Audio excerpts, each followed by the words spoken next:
Siti Fadia Silva Ramadan, atlet bulu tangkis, diarak dan disambut meriah ratusan warga di Desa Bantar Jati, Kecamatan Kelapa Nunggal, Kabupaten Bogor. Sukacita dan haru mewarnai kedatangan sang juara di kampung halamannya.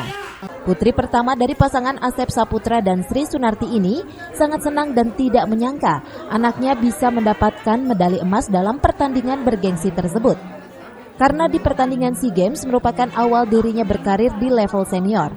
Target selanjutnya akan mengumpulkan poin sebanyak-banyaknya untuk masuk ke ranking dunia.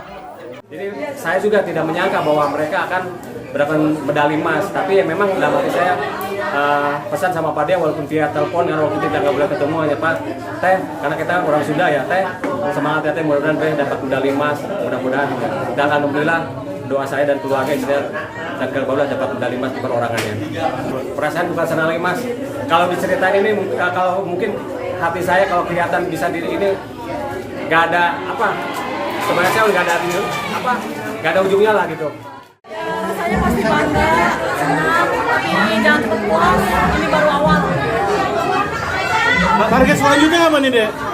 Target selanjutnya apa? Target selanjutnya bisa nyampe ranking dunia dulu karena ini pasangan baru. Targetnya ngumpulin poin sebanyak-banyaknya. Bisa diceritain nggak? Bisa diceritain nggak gimana sih caranya buat mendapatkan medali emas, Bang?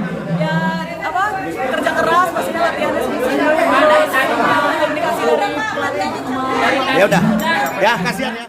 Dari Kelapa Nunggal, Kabupaten Bogor, Edi Junaidi melaporkan.